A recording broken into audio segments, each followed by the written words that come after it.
Retrouvez maintenant La Foi prise au mot, votre émission de formation chrétienne présentée par Régis Burnet.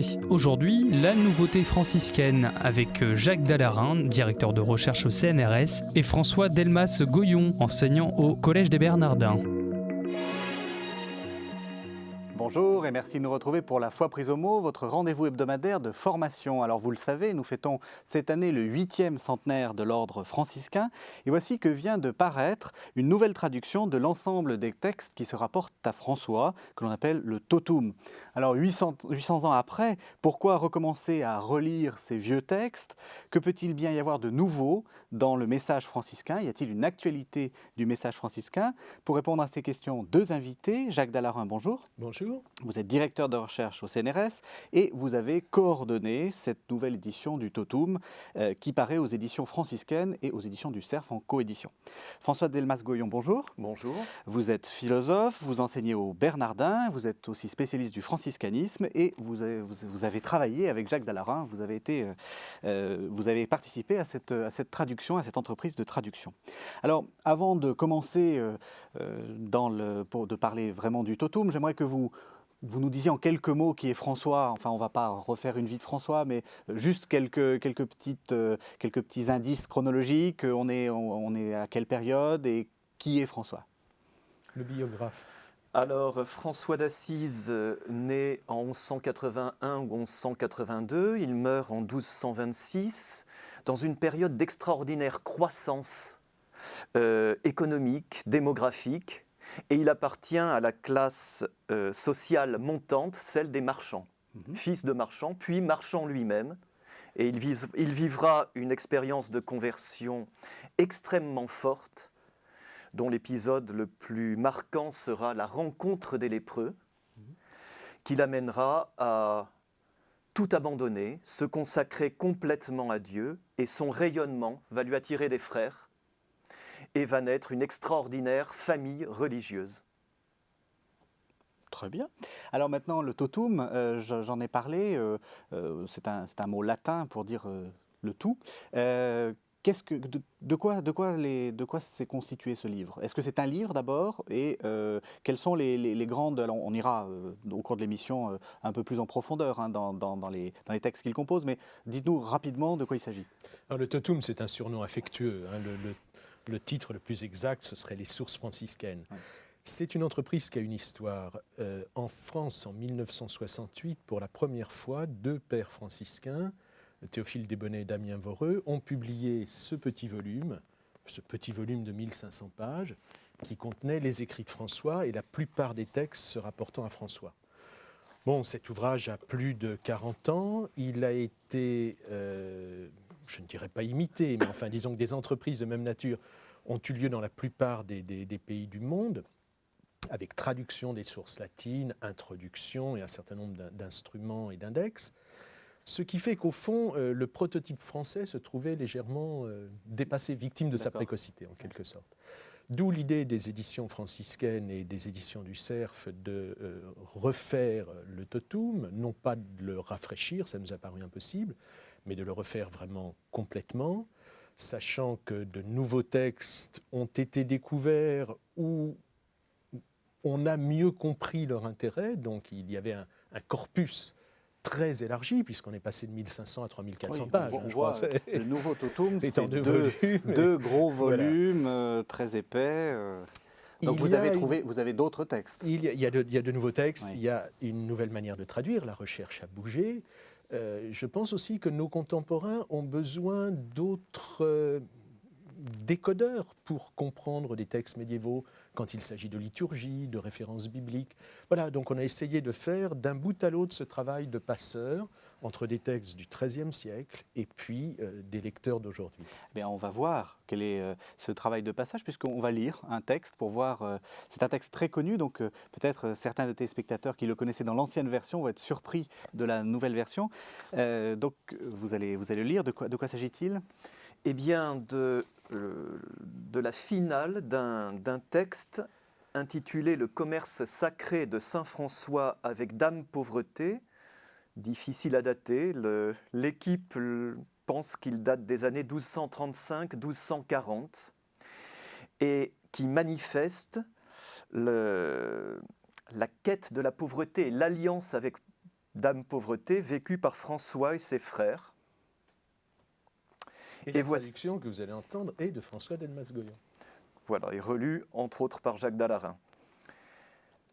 Le banquet de Dame Pauvreté avec les frères.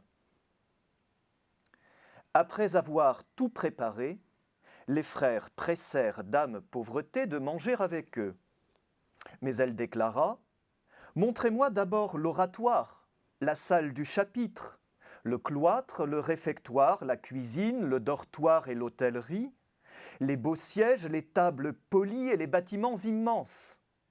Car je ne vois rien de tout cela, si ce n'est que je vous aperçois riant et de bonne humeur, débordant de joie et comblé de consolation, comme si vous vous attendiez à ce que toute chose vous vienne à volonté. » Et eux lui répondirent, « Notre-Dame et notre Reine, nous, tes serviteurs, sommes fatigués de ce long trajet, et toi-même, en venant avec nous, t'es donné bien de la peine. Mangeons donc d'abord, si tu veux bien, et une fois que nous aurons repris des forces, nous accomplirons tout ce que tu commanderas. » « Ce que vous dites me plaît, dit-elle, mais apportez d'abord de l'eau pour nous laver les mains et des linges pour les essuyer. » Ils s'empressèrent de lui présenter un demi-vase de terre, car il n'en avait pas d'entier, plein d'eau. Et tout en lui versant de l'eau sur les mains, il regardait ici et là en quête d'un linge. Comme il n'en trouvait pas, l'un d'eux lui présenta la tunique dont il était vêtu pour qu'elle s'y essuie les mains. La recevant avec des remerciements, elle magnifiait Dieu en son cœur de l'avoir associé à de tels hommes. Ils conduisirent ensuite Pauvreté au lieu où était dressée la table. À son arrivée, elle la balaya du regard et ne vit rien d'autre que 3 ou 4 morceaux de pain d'orge ou de son posés sur l'herbe. Et ils s'assirent ensemble en rendant grâce à Dieu pour tous ses dons. Après s'être davantage rassasiés de la gloire d'une si grande pénurie qu'il ne l'aurait été s'ils avaient possédé toutes choses en abondance, ils bénirent le Seigneur, aux yeux duquel ils avaient trouvé une si grande grâce, et ils conduisirent Pauvreté en un lieu où se reposer, parce qu'elle était fatiguée. Et ainsi s'étendit-elle nue sur la terre nue. Elle demanda aussi un oreiller pour la tête. Ils lui apportèrent immédiatement une pierre et la placèrent sous elle. Après avoir dormi d'un sommeil très paisible et sain, elle se leva promptement et demanda qu'on lui montrât le cloître. Ils la conduisirent sur une colline et lui montrèrent la totalité du monde qu'ils pouvaient embrasser du regard, en disant « Voici notre cloître, ô Dame !» Alors, j'ai posé en introduction la question de l'actualité, cette sorte d'allégorie de la pauvreté franciscaine, donc avec cette Dame Pauvreté. Est-ce que vous pensez que c'est quelque chose d'actuel? On n'est pas dans une civilisation qui a tendance à valoriser la pauvreté, on est même plutôt dans une civilisation où il faut gagner de l'argent et vite. Mais écoutez, je vais vous répondre là-dessus avec l'expérience qui a été la mienne pendant les 4 ans qu'a duré notre entreprise. Lorsque je me suis engagé dans ce travail, j'avais le sentiment de faire un travail de nature historique, quasi archéologique. Et puis, au fil de la traduction des textes, du travail de notre équipe, d'abord, ces textes, quand on les entend, ils sont d'une beauté bouleversante. Ouais, ça se sent, d'ailleurs, vous l'avez lu de manière... François l'a lu magnifiquement. Et puis, curieusement, par une sorte d'interférence avec l'actualité, à savoir avec la crise financière, puis économique et sociale qui a frappé l'ensemble de nos pays, j'ai tout à coup le sentiment que l'actualité franciscaine renaissait de ses cendres. Et que l'idée d'un usage pauvre des biens, que l'idée d'une économie sobre, que le refus du gaspillage, de l'étalage, le refus de sacrifier au Dieu argent, le sens de la justice sociale, le sens de la solidarité de la communauté, j'ai tout à coup eu l'impression que ces valeurs vieillottes étaient peut-être des valeurs du futur. Vous écoutez actuellement La Foi prise au mot, votre émission de formation chrétienne présentée par Régis Burnet. Aujourd'hui, la nouveauté franciscaine avec Jacques Dallarin, directeur de recherche au CNRS, et François Delmas-Goyon, enseignant au Collège des Bernardins. Alors, en lisant ce texte, en vous entendant lire ce texte, ce qui m'a frappé, c'est peut-être votre traduction, c'est ce passage « s'étant, dit-elle, nue sur la terre nue ». Je ne suis pas sûr que l'ancienne traduction n'a pas un peu gommé la nudité. C'est étonnant.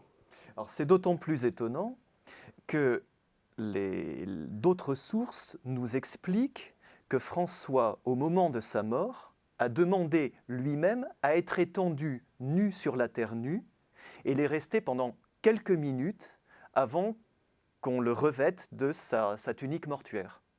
Et donc il y a clairement un clin d'œil en direction d'autres récits exposant la mort de François. Et l'autre chose, là aussi, pour parler de l'actualité, c'est ce passage où on la voit monter sur la colline et elle demande où est le cloître et ils répondent « Voici notre cloître, ô dame ». Alors, le cloître ouvert. Oui, c'est une des plus importantes nouveautés qu'ait apporté François d'Assise, là. Au XIe, XIIe siècle, il y avait une vie religieuse florissante, avec quelques grandes figures, comme par exemple Saint Bernard, mais cette vie était essentiellement monastique et l'on se consacrait à Dieu en retrait du monde. L'apport de François, aussi de Saint Dominique, et de quelques autres contemporains, mais c'est surtout net chez François et ses frères, a été de se situer en périphérie des villes pour avoir ce temps de retrait nécessaire à un approfondissement de la relation à Dieu, mais aussi de pleine communion avec la vie des gens et cette volonté d'aller les trouver, de leur porter l'Évangile. François était un extraordinaire prédicateur populaire sur les places des marchés, presque un jongleur. Et le cloître des frères, c'est le monde. Partout où il y a des hommes. Et ça a encore du sens? C'est encore actuel, ça? Le monde a besoin de l'Évangile, à mon avis. Et hors des lieux repérés, le cloître, l'église, etc. Alors, la famille franciscaine, dans son histoire, y compris son histoire récente, a fait des propositions vraiment dans la ligne des options de vie de François et de ses frères, tout à fait remarquables. La plus récente, c'est les cercles de silence, qui sont, je crois, bien connus maintenant, qui militent en faveur de la dignité et des droits des étrangers sans papier en centre de rétention, mais on pourrait en citer beaucoup d'autres exemples. Je voudrais revenir, Jacques Dallarin, à ce que vous disiez sur le rapport à l'argent. Ce qui est assez étonnant, c'est que François arrive à une période où on invente le capitalisme, en fait.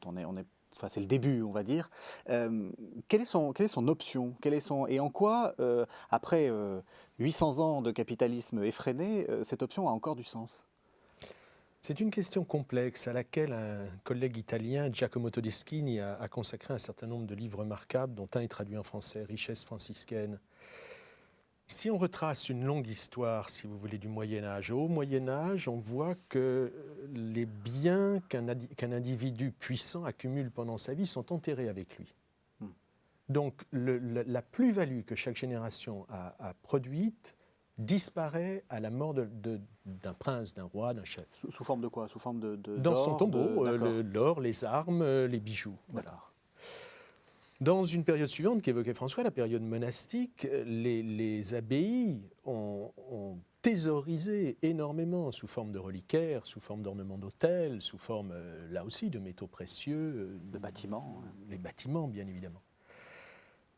Alors, bon, il ne s'agit pas de dire que François vient infirmer les théories de Max Weber sur la naissance du capitalisme. Oui. Ce n'est pas ça la question. C'est une époque.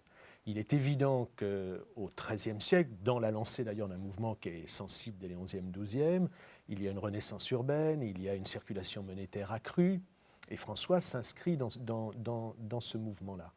Je crois que ce qu'il apporte de plus, et qui a, me semble-t-il, une réelle modernité, c'est que tout est fait pour circuler, tout est fait pour être usé.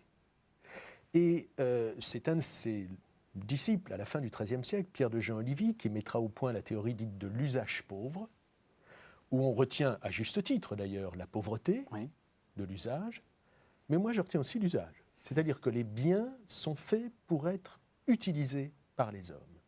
Et ils sont faits pour être utilisés de manière la plus juste possible. Il y a également une valorisation du travail chez le premier François, le François des origines, qui est tout à fait passionnante. Donc je crois, vous savez, il y a à l'heure actuelle des mouvements économiques qui réfléchissent sur ces données-là. Qu'est-ce que ça voudrait dire de réinventer une économie sobre, une économie de service, une économie de l'usage, une économie où la justice sociale est un des moteurs du développement, etc. Donc oui, là je crois qu'il y a une réelle... Ne faisons pas de François l'inventeur du capitalisme, mais disons qu'il se situe dans un moment qui est très intéressant de ce point de vue-là, et qu'il y apporte une touche personnelle qui me paraît non dénuée d'actualité. Vous voulez dire dans l'usage, c'est le fait d'user jusqu'à la corde, c'est-à-dire de ne pas changer de voiture tous les ans, de ne pas changer d'écran plat tous les 6 mois, c'est ça aussi? Oui, par exemple, vous voyez... une montre Swatch comme la mienne donne l'heure aussi bien qu'une Rolex. Vous voyez ce que je veux dire? J'ai plus de 50 ans, je n'ai pas de Rolex, mais je n'ai pas le sentiment d'avoir loupé ma vie. Ça, ce sont des choses que l'on apprend en lisant les sources franciscaines. Vous n'avez pas de Rolex? Vous avez loupé votre vie? Oh non, non pas. Oui, si j'en ai une, mais le bracelet est cassé. Non, pas du tout. Pour rebondir sur ce que disait Jacques, je crois vraiment que cette attention au fonctionnement de la société, à son fonctionnement économique, est typiquement franciscain. Les frères ont voulu comprendre ce que vivaient les gens, les rejoindre et les aider dans ce qu'ils vivaient. C'est pour ça que, de manière très étonnante, les premiers à s'être intéressés au fonctionnement de l'économie de marché ont été les franciscains. Alors une autre chose qu'on découvre aussi dans cette édition, c'est, puisque vous donnez aussi les lettres des papes, on a l'impression qu'il y a à la fois un rapport à l'Église très favorable de certains papes qui canonisent François subito, hein, c'est vraiment immédiat, mais on sent qu'il y a aussi une sorte de méfiance. Est-ce que selon vous c'est aussi actuel ça, ce rapport un peu compliqué? Alors, c'est probablement un des thèmes sur lesquels je pense que la recherche a le plus progressé dans le siècle passé. Le point de départ historiographique, ce sont la vie de saint François, du pasteur protestant Paul Sabatier, un homme merveilleux, un grand découvreur de sources, qui a vraiment donné un coup de pied dans la fourmilière. Ça ronronnait, il a dynamisé, voire dynamité le dossier. Bon. Et pour des raisons idéologiques qu'on peut facilement comprendre, il a voulu faire de François une sorte de prototype du protestantisme, et donc un homme dont le drame était la sourde opposition qu'il vivait envers une Église qui avait perdu tout sens des valeurs évangéliques. Or, c'est une vision sympathique, mais en relisant les sources, comme nous les avons relues et traduites, il n'y a aucune trace de cela dans les écrits de François, aucune trace de cela dans les légendes, si ce n'est tardivement dans des courants qui se trouvent marginalisés par rapport à la papauté. Donc je crois que l'idée d'un François rebelle à l'Église, non, il faut vraiment revenir au contraire. Si vous voulez, pour François, c'est simple. Il découvre une chose dans une stupeur dont il ne se remet jamais, c'est que lui qui courait après l'argent du marchand et le prestige du chevalier, il découvre que le plus puissant des puissants a choisi de dégringoler sur terre. Pour François, l'incarnation est une dégringolade. C'est le très bas du magnifique livre de Christian Baumin. Or, l'incarnation, il a la possibilité de la vivre tous les jours, dans l'Eucharistie. L'Eucharistie, c'est la même chose. C'est le Christ qui descend réellement. C'est l'apparition du mot transsubstantiation dans ces années-là. C'est le Christ qui descend réellement dans le pain et dans le vin. Et c'est à partir de l'Eucharistie qu'il reconstruit sa théologie et son ecclésiologie. Pour qu'il y ait consécration, il a besoin des mains du prêtre. Même si le prêtre est indigne, le sacrement vaut. Donc il a besoin des clés de Pierre. Et si l'on prend les choses à partir du cœur de François, c'est-à-dire de la communion qu'il recherche au Christ, on comprend qu'il ne peut pas y avoir d'opposition à l'Église, et tout simplement, ce n'est pas un postulat de ma part. Je mets au défi qui que ce soit, dans ces 3400 pages, de trouver une ligne où François se met en opposition à l'Église. Le drame de François, qu'avait bien perçu Paul Sabatier, même si, à mon sens, il n'en avait pas vu l'exacte origine, le drame de François, c'est qu'il a commencé par une expérience très modeste, avec quelques compagnons, ils sont une douzaine quand ils se rendent à Rome en 1209, et puis à la fin de sa vie, il se retrouve avec 3 à 5 000 frères. C'est ça sa difficulté, c'est d'assumer cette responsabilité alors qu'il a le très fort sentiment que c'est un don que Dieu lui a fait, et donc qu'il est en responsabilité de ces hommes. C'est là la difficulté. Sa difficulté, c'est de gouverner. Alors, on va maintenant rentrer directement dans le totum et essayer de voir quels sont les différents textes que vous avez traduits et puis comment vous vous y êtes pris. Alors, on va relire un autre texte, on va essayer de découvrir l'ensemble de ces textes. Alors là, c'est un texte de François lui-même, qui est la fameuse lettre à Frère Léon. C'est non seulement un texte de François lui-même, mais c'est un des 3 seuls textes de François qui soit de sa main, un autographe. Et c'est très émouvant de voir la main de François. C'est le contact le plus direct que l'on puisse avoir avec lui. Et la traduction est de Jean-François Godet. Frère Léon, salut et paix de ton frère François. Je te dis ainsi, mon fils, comme mère, que toutes les paroles que nous avons dites en chemin, je les dispose et conseille brièvement ce mot. Et il ne faut pas venir à moi pour un conseil, car je te conseille ainsi. De quelque manière qu'il te semble meilleur de plaire au Seigneur Dieu et de suivre ses traces et sa pauvreté, faites-le avec la bénédiction du Seigneur Dieu et mon obéissance. Et s'il t'est nécessaire que ton âme revienne à moi pour une autre consolation, et si tu veux, viens. Ça veut dire quoi? Ça veut dire que François ne donne pas d'ordre? Que c'est pas un chef de communauté?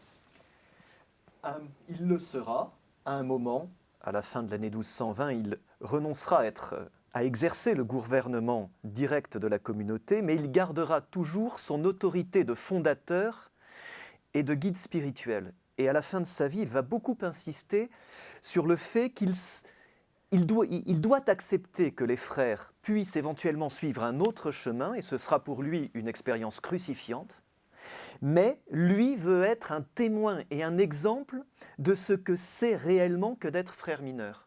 Et pour lui, c'est vraiment fondamental et vital. Et dans la vocation de frère mineur, donc frère mineur, c'est le nom que François et ses premiers frères ont choisi. Mineur, ça veut dire plus petit que. Moindre. Et souvent, quand il décrit ce que c'est qu'un frère mineur, François dit « soumis à tous », n'exerçant pas de pouvoir ni de domination. Eh bien, dans la vocation de frère mineur, il y a la liberté. Et je crois que, pour ma part, c'est ce que j'entends, mais Jacques ne l'a pas dit, il a écrit une très belle étude publiée tout récemment sur cette lettre. Il y a un appel à la liberté de Léon. Au départ, François a répondu à Léon. Léon a une ligne de conduite, à lui de l'assumer de manière autonome, d'exercer sa liberté. Alors donc, vous l'avez dit, il y a des écrits autographes dans ce recueil. Il y a aussi des vies. Alors, il y a tous les écrits de François, la totalité de ce que nous connaissons des écrits de François, qui constitue la première partie du premier volume.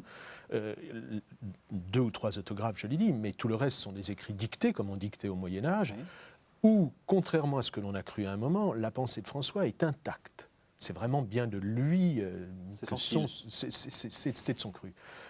Texte tantôt traduit du latin, tantôt pour 2 d'entre eux traduits de l'italien.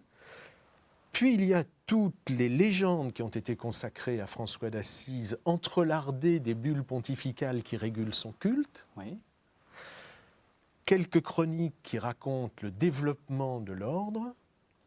Des textes liturgiques qui avaient été totalement omis dans les précédentes éditions, alors que ce que notre ami Timothy Johnson, qui a fait une très belle introduction à la légende mineure, appelle le François prié, est un élément essentiel de la perception des mineurs. Donc, évidemment, les textes liturgiques. Les textes liturgiques, ce sont les textes qui s'impriment année après année au gré du cycle de l'année liturgique. Et puis sur la fin, la dernière section, ce sont des témoignages qui ne sont pas consacrés directement à François, mais où au détour d'une chronique, d'un document, François est cité. Donc voilà, les trois parties. Qu'est-ce que vous avez rajouté par rapport à l'ancien?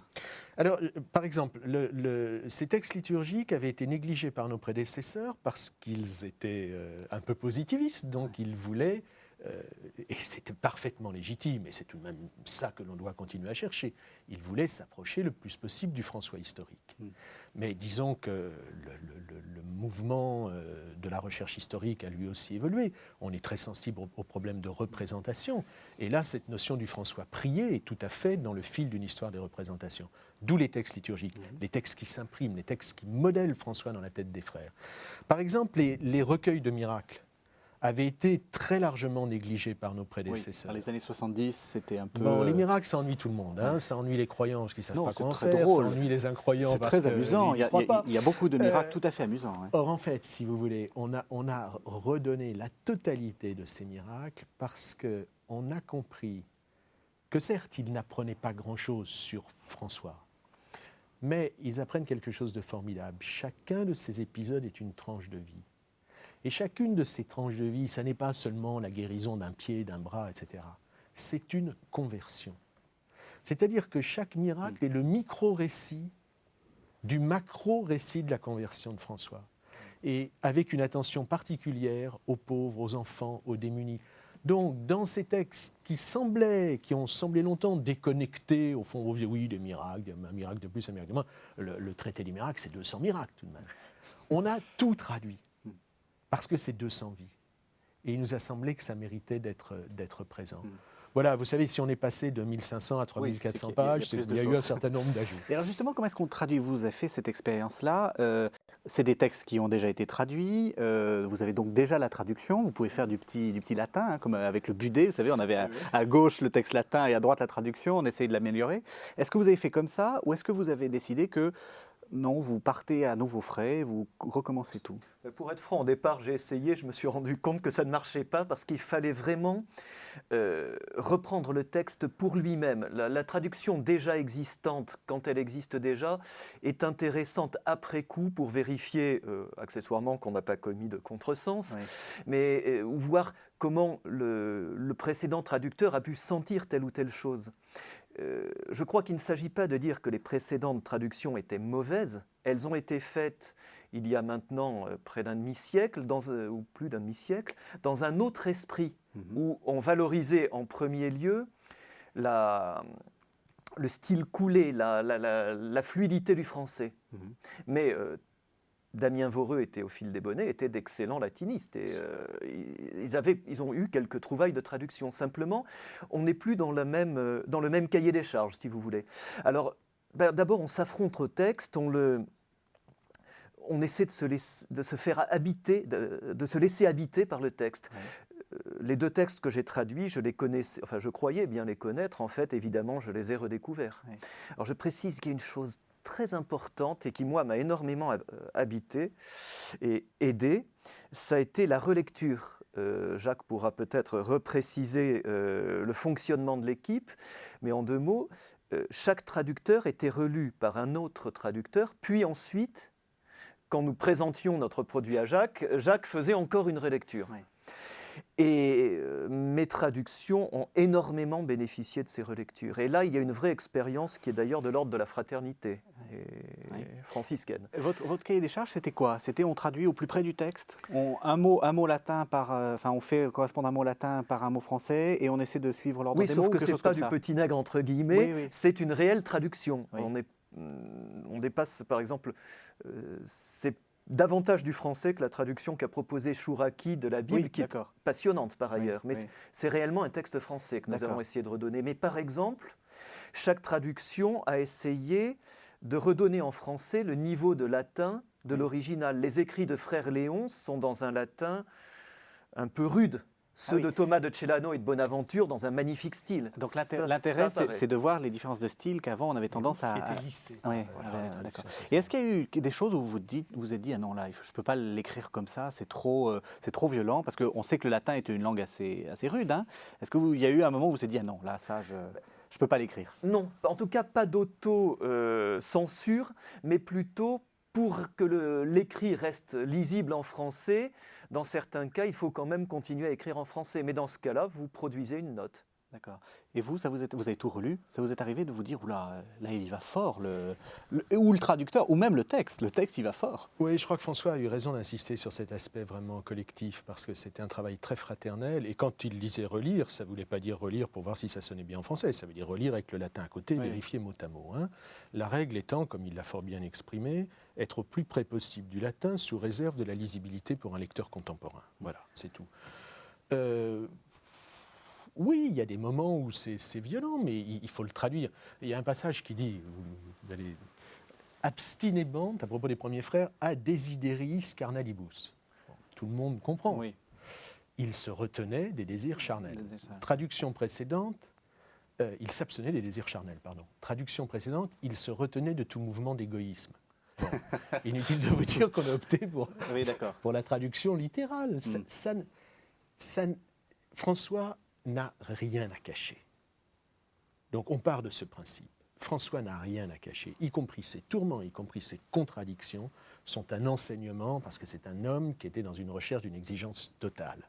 Ce n'était pas Jésus-Christ, ce n'était pas Dieu, mais c'est tout de même quelqu'un qui mérite l'admiration, quelles que soient les convictions religieuses par ailleurs. L'autre chose que je tiens à dire, parce que c'est de la même manière qu'il y a eu ce compagnonnage tellement beau entre nous, nos éditeurs, qui sont des éditeurs religieux, nous ont confié ce travail sans jamais nous interroger sur nos convictions, sans jamais exercer le moindre contrôle sur ce que nous faisions, et en suivant à côté de cela très attentivement notre travail, nous avons travaillé dans une liberté aussi totale que la liberté que François prône à Frère Léon. Et ça, je crois que c'est important de le dire, il n'y a pas eu un mot sur lequel nous avons eu une remarque. Alors, ce qui est frappant aussi, c'est que beaucoup des introductions ne sont pas rédigées par des auteurs français. C'est-à-dire que c'est pas du franco-français. Vous n'avez pas fait l'édition française de François. Si vous voulez, pour la traduction, on était bien obligé de s'adresser à des francophones. Oui, tant qu'à faire, il fallait que ça on ne va pas traduire une traduction. Voilà, bon. Mais, et on était donc une équipe d'une dizaine qui avons travaillé la main dans la main, qui tenions des séminaires tous les mois, où on a déballé tous nos problèmes, où on a eu parfois des débats vraiment extraordinaires, des moments de rigolade aussi intenses. Bon. En ce qui concerne les introductions, il me semblait tout de même absurde qu'un personnage qui visait l'universalité soit maintenant l'objet d'entreprises nationales où finalement, en fonction des langues, chaque école nationale va se constituer son petit François à lui. Et nous avons donc décidé, on avait de bons réseaux, nous avons donc décidé qu'au niveau des introductions, nous ouvririons le plus possible vers des amis d'autres nationalités. C'est ainsi qu'à peu près un tiers des introductions, alors les 2 tiers des introductions sont rédigées par les traducteurs, qui entre-temps sont devenus probablement les meilleurs spécialistes des textes, et pour les raisons que François disait. Mais pour un tiers d'entre elles, ce sont des auteurs des États-Unis, du Canada, d'Italie, qui ont produit leurs textes dans leur langue, que nous avons traduits à partir de ces langues modernes. Et c'est la première fois qu'une entreprise de traduction des sources franciscaines est en même temps une entreprise internationale. Ça, c'est quelque chose à quoi je crois beaucoup, parce que il me semble qu'au fond, par rapport à nos prédécesseurs, c'était le mode de fidélité dynamique que nous pouvions avoir eux. Ils avaient ouvert une voie, nous l'avons prolongée, et nous avons essayé de faire dans l'esprit qu'aurait été le leur aujourd'hui. Vous écoutez actuellement La Foi prise au mot, votre émission de formation chrétienne présentée par Régis Burnet. Aujourd'hui, la nouveauté franciscaine avec Jacques Dallarin, directeur de recherche au CNRS, et François Delmas-Goyon, enseignant au Collège des Bernardins. Évidemment, vous produisez quelque chose de très gros, de livres, et je pense que certains téléspectateurs, et même moi, je me suis dit, par quoi je commence ? Qu'est-ce qu'il faut lire ? Parce que, alors, on va quand même pas commencer à la première page et terminer à la dernière. On en a 3000 à lire. Qu'est-ce que vous conseillez, vous ? Alors, comment si on rentre ? Oui, je pense que pour la plupart des téléspectateurs, le souci premier en abordant ces 2 volumes, c'est la découverte du personnage de François et de la spiritualité franciscaine. Oui. Et là, je pense qu'il y a un groupe d'écrits qui est fondamental, ce sont les écrits de François d'Assise, qui sont en début de premier volume. On commence par le premier volume, on Voilà. commence peut-être bien par la première page. Et puis pour ma part, je suis vraiment très sensible au récit des commencements qu'on trouve en particulier dans un texte intitulé « La légende des trois compagnons » et un autre texte qu'on appelait auparavant « L'anonyme de Pérouse » et qui s'appelle désormais « Du commencement de l'ordre ». Oui, donc c'est dans les deux volumes, oui. Et puis, en plus, c'est aussi un texte que j'ai traduit et que je trouve magnifique, la compilation d'Assise où il y a un certain nombre de paragraphes qui décrivent, et ça c'est extraordinairement précieux, la manière dont François vivait au quotidien avec ses frères. Et on voit le témoignage de son attention à l'autre, de son côté maternel. Peut-être... Est-ce que vous avez d'autres suggestions pour rentrer dans le totum? Non, je vais tout à fait dans le sens de ce que dit François. Parce que il dit par exemple les vies. Alors moi je connaissais celle de Thomas de Celano, que Oui, tout le monde. mais- Il y en a plein. Alors laquelle je prends? Oui, commencez par C'est les laquelle trois la vraie? Commencez par les trois compagnons, C'est c'est laquelle la super. bonne? Et puis à partir de là, un réseau va se tisser. Si vous voulez, je crois vraiment c'est un livre qu'il ne faut pas lire d'un bout à l'autre, ça serait harassant. C'est un livre qu'il faut picorer, c'est un livre dans lequel il faut vagabonder. Il faut retrouver le sens de l'errance franciscaine, de cette itinérance au gré, le nez au vent. Et un texte va en appeler un autre, une rencontre va, par le jeu des index, vous dites mais je veux en savoir plus sur tel personnage. Il faut naviguer dans ce livre et puis le laisser, puis le reprendre. Vous savez, oui, c'est pas un roman de plage, c'est un texte qu'on passe une vie c'est un livre qu'on passe une vie à méditer. Alors on va picorer et on va reprendre un des textes, alors là, les plus connus de toute la geste franciscaine, c'est l'épisode du loup de Gubbio. Je vous dis tout de suite, c'est un texte qui est dans une source que l'on a traduite pour la première fois du latin en français, les Actes du bienheureux François et de ses compagnons, qui est en fait l'ancêtre latin des Fioretti, donc on est un cran avant la traduction italienne médiévale des Fioretti. C'est un texte malgré tout tardif, qui est écrit une centaine d'années après la mort de François. Oui. Donc je mets tout de suite en garde sur le fait que nous ne pouvons pas mettre un label absolu d'authenticité. C'est pas le tampon historique. Voilà. Il y avait en effet dans le territoire de la cité de Gubbio un loup terrible par sa grande taille et rendu très féroce par une faim enragée.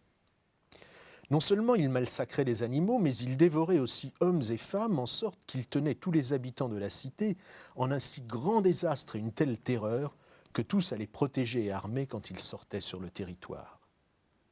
Si grande était donc la terreur qui les envahit tous que presque personne n'osait franchir la porte de la cité pour sortir. Comme saint François demeurait à cet endroit, compatissant à leur égard, il se disposa à sortir à la rencontre de ce loup. Les citoyens, sachant cela, lui disaient « Frère François, attention à ne pas franchir les portes, car le loup qui a dévoré beaucoup d'hommes te tuera à coup sûr. » Mais François franchit la porte avec un compagnon, jetant toute sa confiance dans le Seigneur. Alors que beaucoup observaient depuis les lieux où ils étaient montés pour regarder, voici que le terrible loup se jeta en courant sur saint François, la gueule grande ouverte. Saint François lui opposa le signe de la croix, et grâce à la puissance divine, arrêta sa course et ferma sa gueule cruellement ouverte. Finalement, l'appelant, il dit « Viens là, frère loup, de la part du Christ, je t'ordonne de ne nuire ni à moi, ni à un autre. » C'est merveilleux à dire. Sitôt fait le signe de la croix, il ferma sa terrible gueule. Sitôt l'ordre donné, de loup qu'il était, devenu désormais agneau, il se coucha aussitôt, la tête inclinée aux pieds du saint. Alors qu'il gisait ainsi, saint François lui dit « Frère loup, tu fais beaucoup de dommages dans ces contrées, et tu as perpétré d'horribles méfaits, en massacrant sans miséricorde des créatures de Dieu. Tu es donc digne d'être puni d'une horrible mort, comme un brigand et un assassin des pires. C'est pour cette raison que tous crient et murmurent à juste titre contre toi, et que toute la cité t'est hostile. Mais frère loup, moi, je veux faire la paix entre toi et eux, en sorte qu'eux ne soient plus jamais lésés par toi, et qu'en te remettant toute offense passée, ni les chiens ni les hommes ne te poursuivent plus. » Le loup, par des mouvements du corps, de la queue et des oreilles, ainsi que par l'inclinaison de la tête, montrait qu'il acceptait entièrement ce que disait le saint. Saint François dit encore « Frère loup, puisqu'il te plaît de faire cette paix, je te promets que je te ferai donner des vivres en permanence par les hommes de cette cité aussi longtemps que tu vivras, en sorte que plus jamais tu ne souffriras de la faim, car je sais que tout ce que tu fais de mal, tu le fais à cause d'une faim enragée. Mais mon frère loup, puisque je t'obtiens une telle grâce, je veux que tu me promettes que plus jamais tu ne léseras ni animal ni homme et que tu n'auras pas la même présomption d'endommager des biens. Me le promets-tu ? Le loup, tête inclinée, fit le signe explicite qu'il promettait de faire ce qui lui était imposé par le saint. Comme saint François avait tendu la main pour recevoir sa foi, le loup aussi leva sa patte antérieure droite et la posa gentiment sur la main de saint François. Voyant cela, ceux de la cité commencèrent à s'émerveiller grandement, et la nouvelle retentit aussitôt à travers toute la cité. Et le texte continue pour nous dire que jusqu'à sa mort, le loup a vagabondé dans les rues de la cité, qu'il a toujours trouvé à manger, et qu'à sa mort, les habitants étaient particulièrement tristes. Cette superbe traduction... on voit que vous avez lu beaucoup d'histoires à des petits-enfants, vous. Les plus grands. Cette superbe traduction est d'Armel Le Béraud. Alors justement, quand Jacques Dallaran l'a dit, c'est pas forcément très historique, on ne sait pas forcément...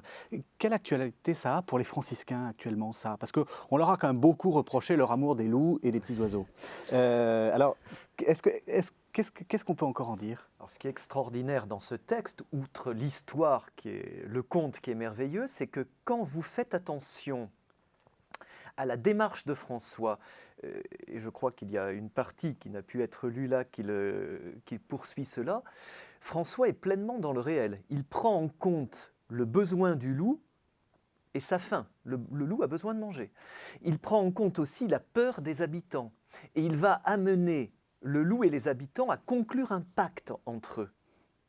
Et là où c'est passionnant, c'est que nous avons un témoignage, cette fois-ci, pris sur le vif d'un nommé Thomas de Split, qui date de 1222, où François était venu à Bologne pour le 15 août, la fête de l'Assomption, et avait prêché sur la place communale. Et Thomas de Split, qui écrit un tout autre propos, a été tellement impressionné qu'il a fait le récit de cette prédication. Et il explique que François avait parlé des hommes, des anges et des démons, mais dans ce qu'il avait dit aux gens qui étaient, comme souvent dans les cités italiennes, déchirés entre factions, et le sang coulait, il a réussi à amener une réconciliation entre beaucoup d'entre eux en les incitant et en leur demandant de conclure un pacte de paix. Donc derrière le côté charmant et naturel qui est bien présent, moi j'aime beaucoup François et les petits oiseaux, et je garde les petits oiseaux, il y a toute une démarche de réconciliation, d'écoute d'abord des besoins et des détresses, et de réconciliation qui est totalement d'actualité. Ouais.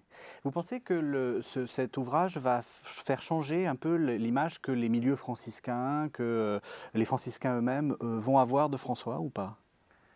La première édition du Totum avec des sources franciscaines avait déjà quand même beaucoup apporté. Moi, c'est dans cet ouvrage à couverture bleue que je me suis baigné, que j'ai découvert vraiment Saint François d'Assise et les sources. Au passage, je me permets de signaler, il y a un outil extraordinaire à la fin du 10e volume qui sont les tables de concordance, on en reparlera peut-être, qui permettent de retrouver comment un même épisode est monnayé dans toutes les différentes sources. C'est superbe. Il y a beaucoup de... Jeanne Poiret.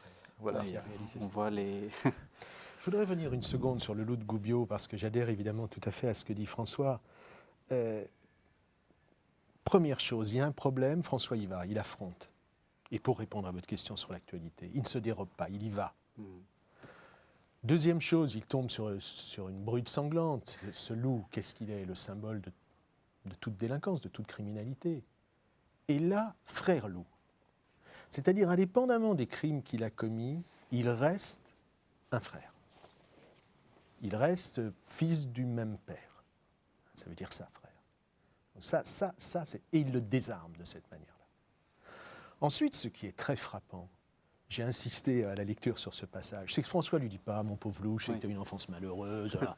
Il dit « Ce que tu as fait est inadmissible. » C'est-à-dire qu'il n'y a pas à dire « On excuse tout. » Il y a des crimes. Non seulement contre la loi, mais la loi est là pour protéger les individus. Il y a des crimes contre les personnes, contre les biens, qui sont proprement inadmissible. Et François souligne que le pire de tous est de priver les êtres humains de la vie. Donc il n'y a aucune concession. Mais il a l'intelligence de ne pas se projeter uniquement dans la répression. Il remonte aux causes. Et il sait que la cause, c'est la faim enragée. Et à partir de là, il peut reconstruire un pacte social. Bon. Si ça n'a pas une certaine actualité, c'est à désespérer de tout. Mais justement, est-ce que, quels sont les textes nouveaux que vous apportez qui vont peut-être changer aussi à l'intérieur du franciscanisme, et peut-être aussi aux marges du franciscanisme, la vision de François? Est-ce que vous avez eu l'impression qu'il y a des textes qui vont changer, qui vont bouleverser? Est-ce qu'il faut s'attendre à une révolution? Alors d'une part, il y a des notes qui permettent de décrypter et de comprendre des passages qui autrement seraient lus de manière anodine. Et puis, parmi les textes qui sont apportés à ce volume, à cette nouvelle édition et qui ne figuraient pas dans l'ancienne, il y a les 3 chroniques de Thomas d'Eccleston qui racontent les tout débuts de l'ordre franciscain en Angleterre, la chronique de Jourdain de Giano qui raconte les tout débuts de l'ordre en Italie, et puis des extraits de celle de... Pardon ? En Allemagne, pardon, oui. C'est parce qu'il est italien, mais il est allé en Allemagne, merci. Et puis des extraits de celle de Salim Bene qui raconte tout ce qu'il voit dans les années 1250, en gros.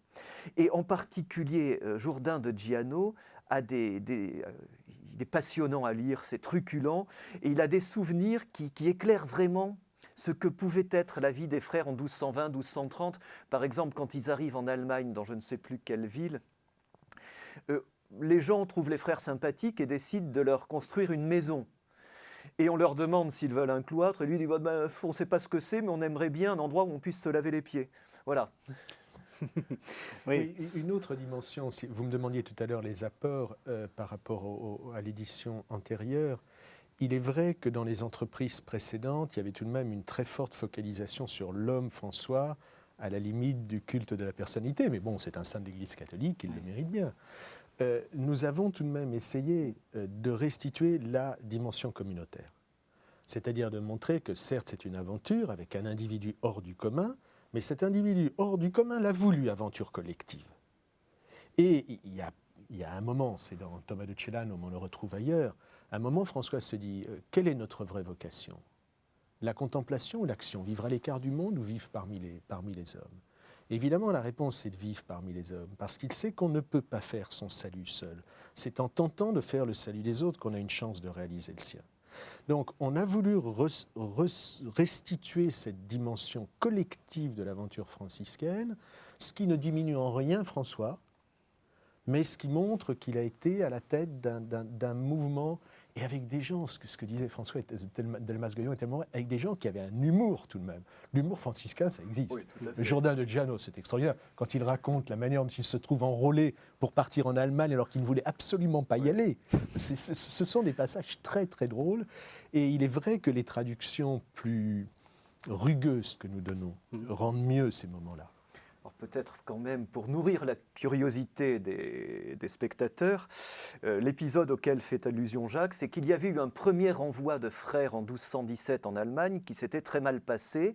Non pas que François soit la tête dans le ciel et totalement imprévoyant, mais il avait décidé de faire confiance à la grâce et il avait envoyé des frères sans préparation, et là où le bas blessait, sans lettre d'introduction de la part du pape. Donc on s'est demandé si ce n'étaient pas des hérétiques et ils ne parlaient pas non plus l'allemand. Il savait dire qu'il y a. Voilà, il savait dire qu'il y a. Ce qui fait, quand on leur demandait s'ils étaient des hérétiques, ils ont dit il y a. Et quand un nouveau contingent de frères a été envoyé, probablement en 1221, Jourdain de Giano s'est dit oh là là, ils partent au casse-pipe, pardonnez-moi l'expression, donc je vais aller leur demander des reliques. Et alors qu'il était dans ce groupe de frères qui partaient, on a dit on envoie tout cela en Allemagne. Et il y a Jourdain qui a dit non, je ne veux pas. Et là, justement, la chronique de Jourdain est extraordinaire parce que François a déjà renoncé au gouvernement de la fraternité qui est en train de devenir un ordre, et c'est Frère Élie qui est le chef, et on sait que Frère Élie est une personnalité qui était autoritaire. Or, quand Jourdain, très embêté, dit « mais moi je ne veux pas y aller », finalement on en appelle à Élie, et Élie ne dit pas « moi je te donne l'ordre de », il dit « je te donne l'ordre, frère Jourdain, de décider ce que tu veux faire ». Et on retrouve la liberté. Et il y va. Et il y va. Et il y va. Et c'est seulement à la fin du récit qu'il dévoile que ce jeune Italien imprudent qui est allé se frotter au futur martyr, c'est lui le narrateur. C'est magnifique. Alors on arrive à la fin de notre émission. J'ai envie de vous poser une question personnelle à tous les deux, et il faudra y répondre brièvement, hélas. Qu'est-ce que ça a changé pour vous, ou de votre vision de François, ou de votre vision des choses? Qu'est-ce que ça fait de passer 5 ans dans ces écrits-là et 3000 pages? Oh ben moi, ça a revitalisé mon appartenance franciscaine et je suis en train de préparer une thèse de doctorat sur l'influence de la spiritualité franciscaine sur la pensée des grands théologiens franciscains médiévaux. Donc, bonne nouvelle. Jacques Dallarin. Vous savez, j'étais un historien, j'essayais d'être un historien rigoureux, me fondant sur l'érudition critique, très prudent, et ne commettant jamais aucun passage entre ce Moyen-Âge que j'étudie et le présent. Et là, la force de ces textes m'a fait briser cette digue. C'est-à-dire, je trouve que ces textes sont d'une telle saveur, d'une telle drôlerie, d'une telle profondeur, d'un tel pathétique, mais surtout qu'ils nous parlent tellement directement que j'ai commis une entorse à ma règle et j'ai l'impression que ça fait maintenant partie de mon métier de répondre à la question qui a traversé toute notre rencontre, c'est-à-dire leur actualité. Merci à tous les deux. Alors, Jacques Dallarin, vous avez écrit un livre aux éditions franciscaines, La Malaventure de François d'Assise. François Delmas-Goyon, vous avez aussi écrit un livre sur François d'Assise qui est publié aux éditions Parole et Silence pour la collection du Collège des Bernardins, Saint François d'Assise, le frère de toute créature. Et puis on a vu des images d'un livre qui est publié aux éditions franciscaines sur le loup de Gubbio, des magnifiques images. Et puis je rappelle donc le Totum, publié aux éditions franciscaines et coédition avec le Cerf. Merci de nous avoir suivis. Merci à vous de nous avoir fait découvrir cette entreprise. Merci beaucoup.